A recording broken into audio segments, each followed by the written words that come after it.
This is The Poet and the Poem from the Library of Congress on location in Washington, D.C. with Susan Scheid. I'm Grace Cavalieri, and we're here to hear new poems, premiering poems from a forthcoming book, True Blue. Susan, let us be among the first to hear a new poem. Okay, I'm actually going to start with the very first poem in my book. It's called Elegy for Pre-Pandemic Existence. There are no answers scattered in the dust that falls in motes along the window ledge. Do you look out the window to forget or to remember a time not that long ago when dusk fell before you could walk outside to catch it? When you were free and the dark was not your only consolation? Do you remember days when the setting sun left you and time melted along the horizon as you walked in long shadows? Did you feel bereft or reflective? Your silence came from fatigue, unlike now, when silence is the only company you keep. And despite the glaring sun, you live under a constant shadow that has no choice but to consume you. Sit a while longer by the window. Write your name in the dust. One day, someone will know you were here. And today they do, Susan Scheid. How much is memory worth to a poet? Oh my, I think memory is worth a lot. Um, a What lot would of you the do? beginning, What would you do without it? what would you do without it? You would have no sense of who you are or where you came from. And I think that the beginning part of my book is a lot based on memory, um, particularly because during the pandemic, we had so much time to reflect on what we lost, and a lot of that was held in our memory, right? The family connections, the friendships that we no longer had in person, the daily living that got disrupted, all of that is reflected in our memory. Absolutely. But I don't think memory is worth anything unless it is shaped and filtered and polished and combed. So, what did it take for you to do that? What does it take for a poet to take a memory and to curry it and burnish it and make it worth other people's listening? What do Wow. you do with a memory to What do make I it a do? poem? What do I do with a memory to make it a poem? That's very interesting. I think there's a lot of emotion in there. And for myself, I'm a very visual person. So when I have a memory, I close my eyes and I try to put myself into that moment. And what was that feeling that I had? And then how do I find a way to express that feeling so that other people can have the picture in their mind, that they can feel that feeling when they're reading the poem or when they're hearing There is no better explanation I have ever heard than that, Susan. it? Oh, Give us you're so kind. two poems with your feelings. Susan Scheid, True Blue. Okay, so this one is an ode. And speaking to memory, it's an ode to my grandma's kitchen table, which is now my dining room table. So there's a lot of memory held here. Ode to my grandma's kitchen table. This is for all the egg noodles left to dry on top of waxed paper, and for all the times my small hand stole a few before they fell into boiling broth. This is for all the bowls of oatmeal, for all the onion and butter sandwiches, for all the cabbage chopped and celery minced, for all the family gossip consumed around your laminate edges. This is for generations of cookies, rolled and cut by hands of all sizes, for sugar and cinnamon dusting, for hot casseroles and trivets, for late night snacks and card games. This is for all the sorrow you held, for the days when the pantry was empty, for the nights when a bed was still made, for the days filled with peony perfume, for all the scrapes and scars bandaged. This is for laughter and anger, for snow on one's boots, for hair dropped by your feet and the quiet buzz of clippers, for cups of Sanka with evaporated milk, for blackberry brandy before bed. This is for quiet nights where you stood alone in the quiet of a grieving house, for familial lineages. This is for life. Powerful. And another. Well, the next one that I have is sort of a memory, but it's also something that I read about how we shed skin cells, all the time going around the world. We don't even know that we're shedding our skin. And so I wrote an ode to dead skin cells. If a poet doesn't do it, who would? Exactly. Ode to dead skin cells. Parchment paper, coated with my life, DNA floating, imperceptible to the eye. A speck of me, everywhere I go, spread across the city or even the world. Where will the wind blow me today? Susan, some of your poems, especially when I'm thinking about your grandmother and some others, are extremely personal. And do you think that to become authentic, we have to feel some sort of vulnerability or even shame before we can name things? People say to me, well, how can you have told that story, Grace? I say, well, I felt embarrassed, and then I was able to let that go. I wonder if authenticity has something to do with that feeling of embarrassment first, or it wouldn't be a true poem. This is such an interesting question. It speaks to my poems as well as the title of my book. I feel that the poems in this collection are some of my most authentic poems because I was able to be vulnerable, not just with the reader, but with myself. And that is a really important thing, I think, to think about. I don't know if you've ever had this experience, Grace, but I had found myself censoring my own writing and Oh, saying, I can't write about this. who hasn't? I can't write about anxiety. I cannot write about depression. I can't write about this deep grief I have. It's not even that it's too personal. It's scary. It's a scary thing to look at, and nobody wants to read it. But I made myself do it. And the way that I came up with the name True Blue for the book was kind of complicated. I had a different name that I passed by one of my readers for my manuscript who said, this is a terrible name.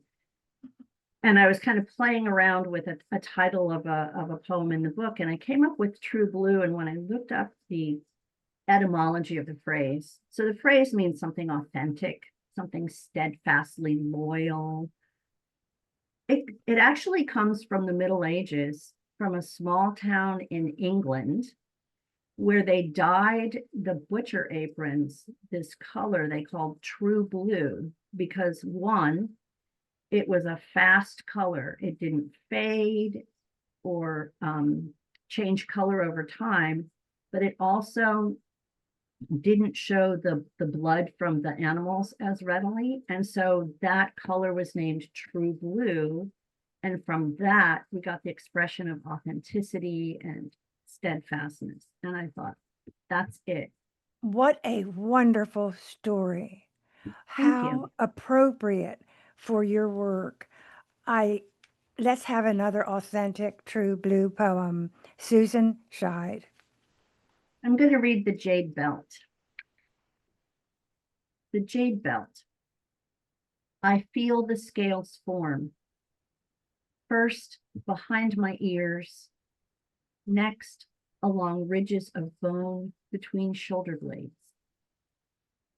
The doctors say it's a rash. I disagree. I see how the scales shimmer, feel how they seek warmth. I am transforming.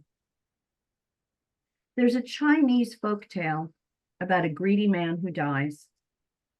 Before he returns to Earth, he's given a choice of clothing. He finds a glittering suit with a belt of translucent jade. He returns as a golden snake, striped green along its back. His wishes turn sideways, like the way he now moves. The doctors say medicine will heal me, make the scales disappear and soften the leathery skin forming on my body. I palm the pills, pray. Please, I whisper, let me be a creature that shimmers in the night. Only a poet could take a rash and mythologize it, make it so beautiful and make it so beautiful. And it is like you. Your first book was After Enchantment, about your love for fairy tales. And Yes. Susan Scheid has been a legal secretary for years.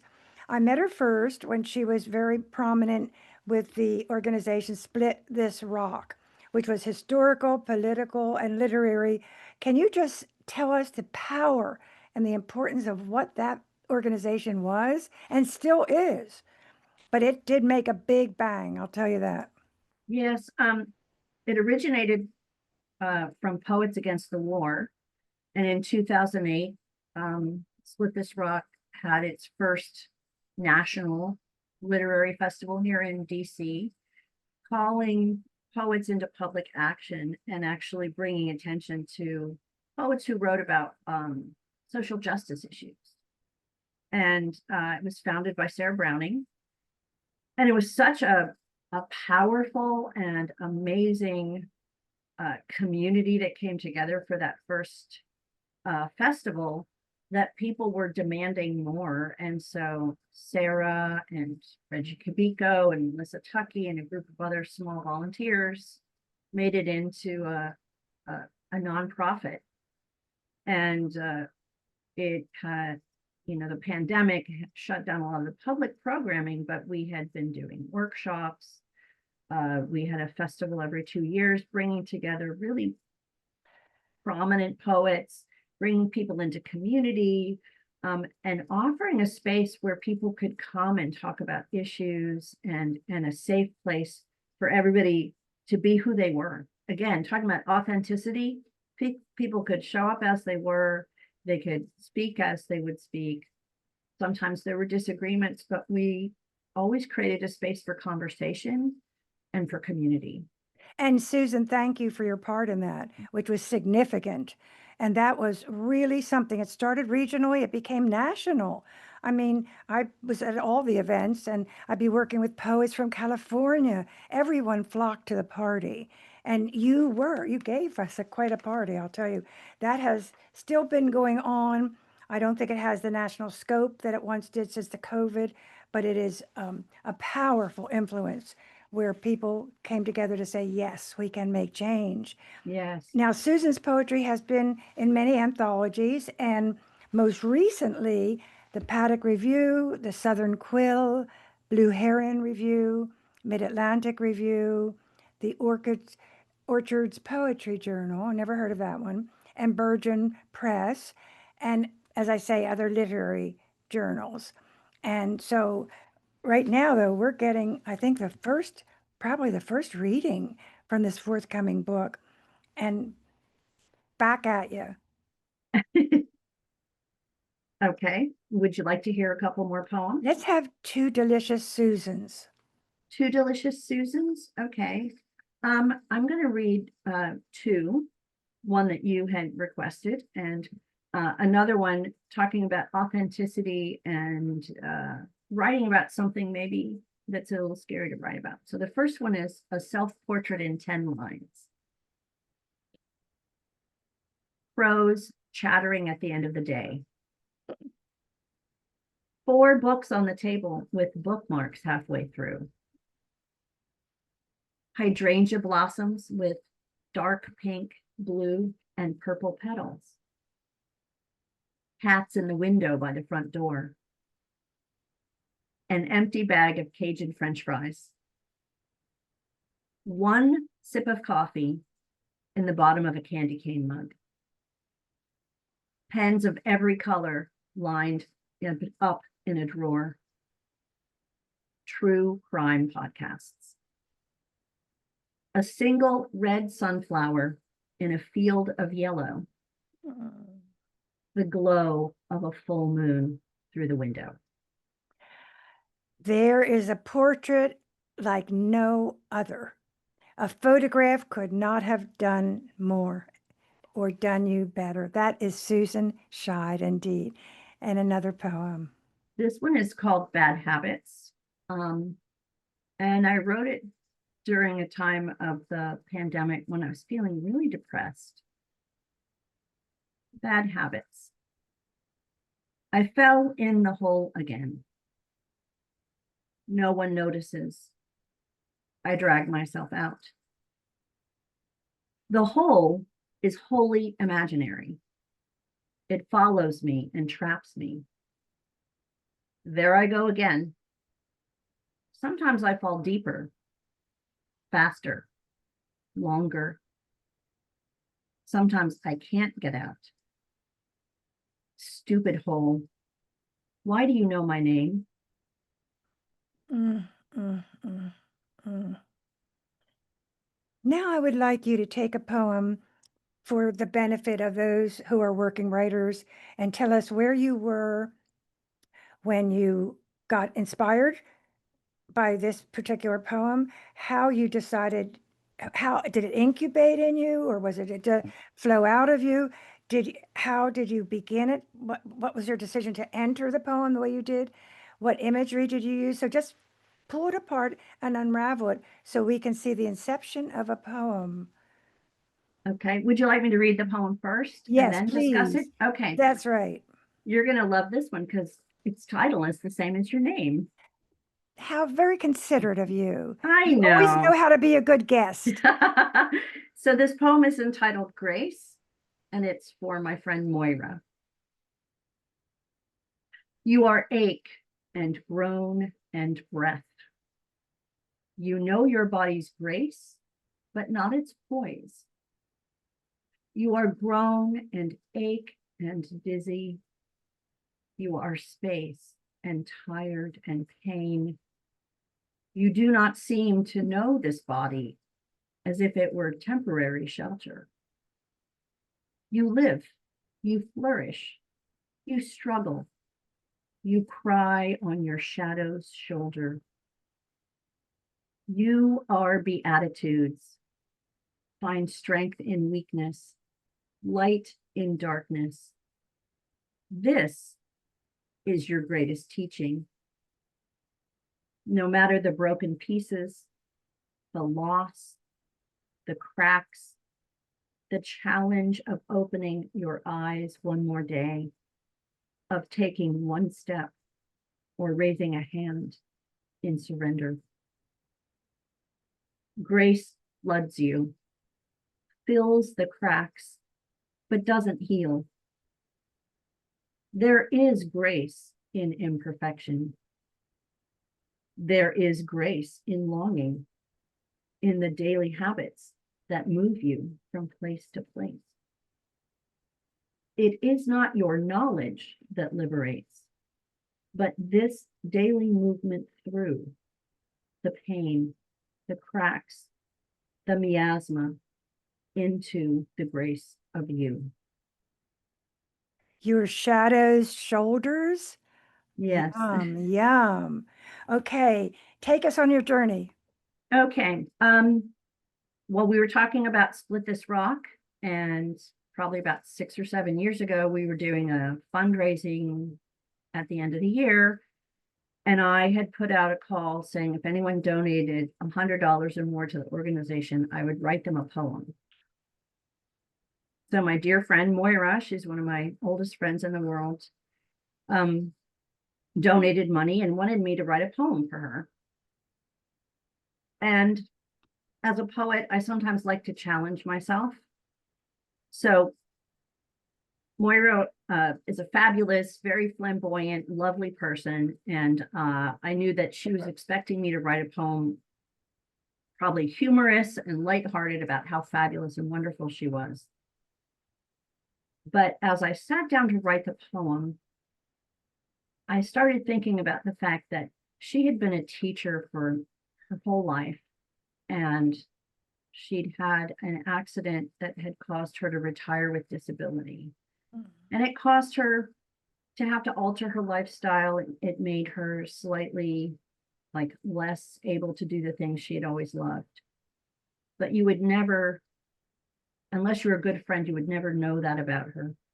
And she had confided some other things in me about, some of the darker struggles that she had had that no one knew, which is where that line, crying on your shadow's shoulder, like so far away from anyone else, right? Only your shadow is knowing how you feel. And I think I may have also done a workshop with some disability poets that had given me some ideas of languaging things like this.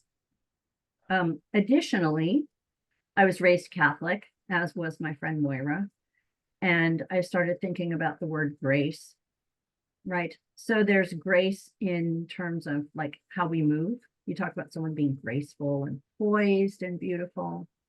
And that's where that line, your body's grace, like the spiritual grace, but not its poise, which is how we move, right?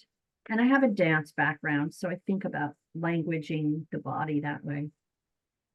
And I struggled with the poem to get the tone of it just right, because I didn't want it to sound like she was just all these things that sound so negative, like pain and aches. But as somebody who has struggled, I've struggled with migraine headaches.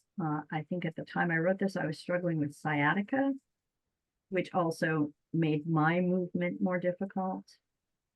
I would look at how she moved through the world and how she handled the things that limited her. And I learned from that. And I realized that even though she was retired from classrooms, she was still teaching all of us how to be in the world and how to manage this thing that had sort of grounded her. When I showed her the poem, I think she was slightly offended because she was expecting a poem about how fabulous and wonderful she was. And she told me later she sat down with the Oxford English Dictionary and looked up the etymology and meanings of all of these different words in here, like grace and beatitudes and all these other ways that I had described her. And then she realized the power of the poem. What a powerful explanation. How in depth. We're so lucky. We could have read that poem and had one gloss of it, but that really deepens it so much. Was it difficult to write? Was there much to overcome? It was difficult to write, but once I got started, and I don't know if you've had this experience as a poet, it poured out of me. I had to go back and reshape parts of it. And I'm very particular about words. One of my poet friends says, poets aren't people who are good with words. We're terrible with words because we're always like, there's a word to describe this, but it's not this or this or this or this. And we're always looking for that perfect word. And the line, grace floods you, that was one of the hardest ones to come to, because I wanted this idea of grace entering you and maybe even sort of overtaking you like a tidal wave. That's what we get. But it was, it took so long to get to that, those 3 words. Thank you so much So, for that careful explanation. I think it teaches beginning writers and professional writers so much about the interior life because it's not from the neck up. It's not from the neck up. Give us a no, final poem, beautiful Susan Scheid. the final poem. Okay. It's a small one, but it's very deep. It's called The Way. The footsteps you followed end abruptly. A friend once told you it's a jungle out there, and now you have no clear path.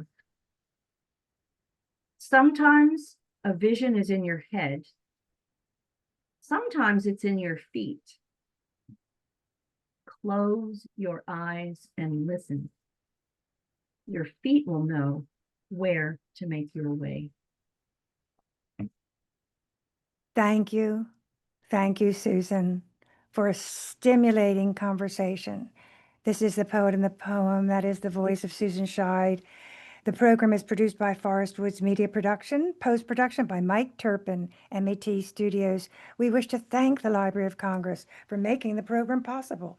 Funding is provided by the Sinipit Fund, the Loga Foundation of the Ravada family, by friends of the program, Natalie Canavore and Sandy Jackson Cohen. Mike Turpin is our engineer, and I'm Grace Cavalieri.